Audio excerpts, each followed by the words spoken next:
네, 안녕하세요. 김성철입니다. 금일 또한 이 아리바이오의 우회 상장과 1대14 무상증자로 이슈가 되면서 연속 상한가를 맞이하고 있는 이 소록스, 중요한 내용만 짧게 설명드릴 건데요.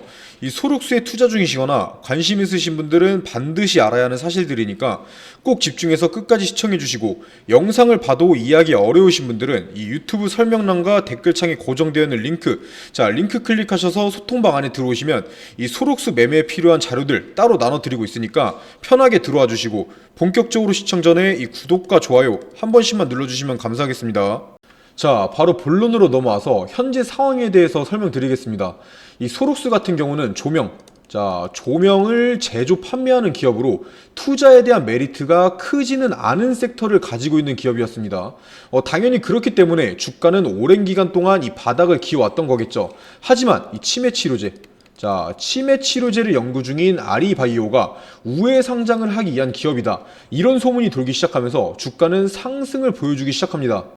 그러한 와중에 이 아리바이오의 정재준 대표가 소록스의 최대 주주로 올라서면서 기대감은 점점 더 커지고 이 상승 흐름도 이어졌었죠. 하지만 이 7월 달부터 그 기대감은 점점 사라졌고 주가는 다시 하락세에 접어듭니다.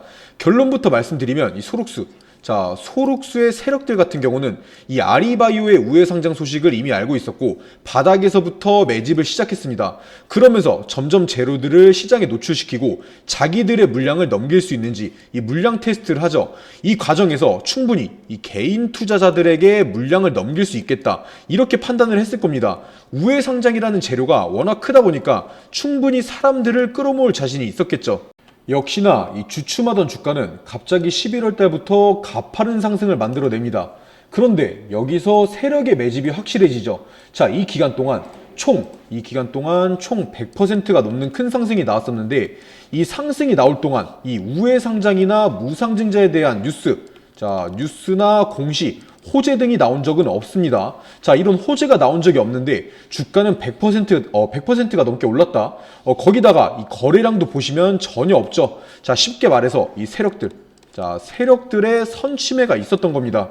그러다가 이 12월 8일 1대14 무상증자를 터트리면서 주가를 가파르게 올려버리고 이 차익 실현과 함께 주가를 다시 밑으로 보내버리죠. 자, 이때 거래량만 보더라도 이 세력들의 차익 실현과 이 개인들의 진입이 확인되는 겁니다. 쉽게 말해서 세력들은 이때 많은 돈을 가져갔고 개인들은 이 구간에 물리게 된 거죠. 이 매물대도 한번 보시면 얼마나 많은 개인 투자자들이 이 구간에 물리게 됐는지 알 수가 있습니다. 이 세력들이 차익 실현을 하고 나갔는데 왜 지금 주가가 점상으로 계속 올라가냐, 말도 안 되는 소리 하지 마라, 이렇게 말씀하시는 분들도 분명히 계시겠죠. 지금 이 상한가가 안 나오는 게 이상한 겁니다. 그리고 지금 상한가는 큰 의미가 없습니다. 자, 이번 소록스의 무상증자 비율은 1대14, 즉 현재 주가는 15개의 주식 중 한 개만 가지고 있는 겁니다. 이 한 개의 주식이 몇 번을 상한가를 가든지 결국 나머지의 14개의 주식이 상장하고 나서 이 바닥으로 내려와서 팔면 전혀 의미가 없어지는 거예요. 뭐 1이 큰지 14가 큰지 판단 못 하시는 분들은 없겠죠. 뭐 진짜 막말로 이 상태로 뭐 10연상을 가버린다면 말이 달라지겠지만 이 우회 상장도 아니라 이 무상증자 정도로 그 정도의 상승을 기대하는 건 불가능에 가까운 게 사실이고요. 다시 한번 말씀드리면 지금 이 소록스의 주가가 점상으로 계속 올라간다고 이 좋아하시는 분들이 많은데, 이 상승 랠리가 나머지 이 14의 무상증자 물량이 상장할 때까지 이어지진 않을 겁니다. 단지 지금의 주가가 이 점상으로 계속해서 올라가는 이유는 이 나머지의 무상증자 물량이 아직 상장하지 않았기 때문이고, 이 12월 8일에 이 세력들이 이탈하면서 이 고점에 물린 개인 투자자들이 강제적으로 들고 있게 되고, 이 권리락으로 인해서 매도할 물량이 없어지니까 거래량도 없고 이 상한가를 가고 있는 거예요. 자, 그렇다는 뜻은 이 나머지 무상증자 물량이 풀리게 되면 다시 이 권리락 전의 주가까지 내려온다는 뜻이겠죠. 사실 이러한 상황은 소록스뿐만 아니라 주식시장에서 자주 나타납니다.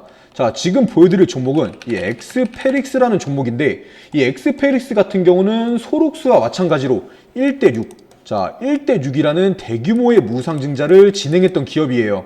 이 엑스페릭스 또한 역시나 이 무상증자 권리락일부터는 이 나머지 물량이 거래할 수 없게 묶여있기 때문에 이 거래량 없이 점상으로 3연상을 가버리죠. 하지만 결국 이 상한가 랠리가 멈추고 하락하다가 이 무상증자가 풀리면서 주가는 바닥까지 가버립니다. 뭐 소룩스 또한 100% 이렇게 될 거다 말할 수는 없는 거지만 상황이 너무 똑같아요. 결국 타점을 잘 잡지 못한다면 이 손실, 자, 소룩스 또한 손실이 엄청 커질 거라는 거죠. 지금 나오고 있는 상한가에 절대 방심하면 안 된다는 거예요. 하지만 아직 수익 실현할 기회가 남아있기는 합니다. 이 소룩스, 자, 소룩스의 세력들 같은 경우는 12월 8일, 방금 전에도 말씀드렸던 이 12월 8일에 1차를 차익 실현한 이후에 이 허리라인에서 어느 정도 물량을 재매집했습니다. 당연히 그렇기 때문에 이 세력들, 자, 세력들 또한 일부 물량은 이 무상증자에 참여를 했겠죠. 자, 그렇다면 이 세력들도 마지막 남은 물량을 엑시트를 하기 위해서는 이 무상증자 상장 이후에 매도를 통해서 빠져나와야 합니다. 자, 바닥까지 주가를 내린 후에 매도를 하진 않을 거라는 거죠. 이 세력들 같은 경우는 무상증자 상장 전부터 조정을 주다가 이 밑에 구간, 자, 밑에 구간에서 박스권을 만들 거고 이 박스권의 상단 부분, 자, 박스권의 상단 부분에서 물량을 털어내려 할 거예요. 당연히 이 무상증자 상장일인 1월 말까지 상승이 계속해서 나올 일은 절대 없고요. 자, 어찌됐든 이 세력들, 자, 이 세력들이 박스권 상단에서 차익 실현할 때가 저희 또한 이 매도할 수 있는 마지막 기회가 될 건데, 자, 이때를 놓친다면 방금 전에 보여드렸던 이 엑스페릭스처럼 바닥에서 매도해야 할 수도 있습니다. 하지만 제가 이렇게 말씀드려도 혼자서 매매하시는 분들은 당연히 언제 사고 언제 팔아야 하는지 헷갈리실 거예요. 물론 영상에서 얼마에 사고 얼마에 팔아라 정확하게 말씀드리면 좋겠지만 이 매매하신 분들마다 이 평단가가 전부 다 다를 거기 때문에 제가 공통되게 말씀드릴 수가 없어서 따로 도움드리려고 이 소통방, 자, 이 소통방을 하나 개설해 놨는데요. 이 소통방 안에서는 소룩스와 관련된 이 뉴스, 자, 뉴스나 공시 나올 때마다 실시간으로 분석해드리면서 이 타점 잡아드리고 있고, 이 소룩스뿐만 아니라 지금 주식시장에서는 어떤 종목을 사야 매일 수익을 볼 수 있는지 이 종목 추천도 계속해서 드리고 있으니까요. 영상 다 보신 후에 뭐 어렵게 문자로 연락 남겨주고 그러실 필요 없이, 자, 영상 밑으로 쭉 내리셔서 이 설명란과 댓글창에 고정되어 있는 링크, 자, 링크 클릭하셔서 입장해 주시고요. 뭐 당연히 비용, 자, 비용 드는 거 하나도 없기 때문에 이 소통방에 입장하셔서 정말로 이 타점을 잡아주는지 종목 추천을 해주는지 꼭 지켜라도 봐주시고요. 자, 다시 본론으로 넘어와서 영상 마치기 전에 조금만 더 말씀드리면, 사실 이 무상증자보다 중요한 게 우회상장입니다. 뭐 무상증자든 간에 유상증자든 다 필요 없이 우회상장만 성공적으로 마친다면 주가는 더 미친듯이 날아가겠죠. 하지만 정말로 이 소록수가 아리바이오의 우회상장을 계획하고 있는 거라면 지금 나오고 있는 상승이 반가운 소식만은 아닙니다. 이 소록수의 가치가 오르게 되면 이 합병 상대방인 아리바이오의 지분 가치가 상대적으로 덜 반영되기 때문이죠. 그래서 지금 나올 수 있는 말들이 사실 이 우회상장은 이미 물 건너갔고 이 세력들, 자, 소룩수가 세력들과 손을 잡고 최대한 이 돈이라도 긁어 모으려고 하고 있는 거 아니냐, 이런 말들이 나오고 있는 거죠. 실제로도 이 소룩수의 새 주인이 된 이 정재준 대표 같은 경우는 전 대표한테 이 지분을 취득한 이후에 뭐 신주 인수권이나 이 전환사채 등을 남발하고 있습니다. 뭐 100% 작전이다 말하긴 좀 그렇지만 보통 이 국내 주식시장에서 이 탑업인, 자, 탑업인의 증권을 취득한 이후에 뭐 신주인수권이나 유상증자 등을 뭐 남발하면서 이 자금을 끌어모은 이후에 패대기 치는 작전은 번번이 일어나곤 하죠. 그리고 사실 이 아리바이오 같은 경우는 처음부터 우회상장을 준비했던 건 아니에요. 자, 2018년도와 2022년도 그리고 이번 연도인 2023년도 총 3차례 상장에 도전했었지만 모두 다 실패했었죠. 뭐 자세히 알 필요는 없는 거지만 이 상장을 위해서는 기술평가, 자, 기술성 평가에서 A등급과 B등급 이상을 받아야 하는데 계속해서 이 B등급만 받으면서 상장에 실패를 했었고요.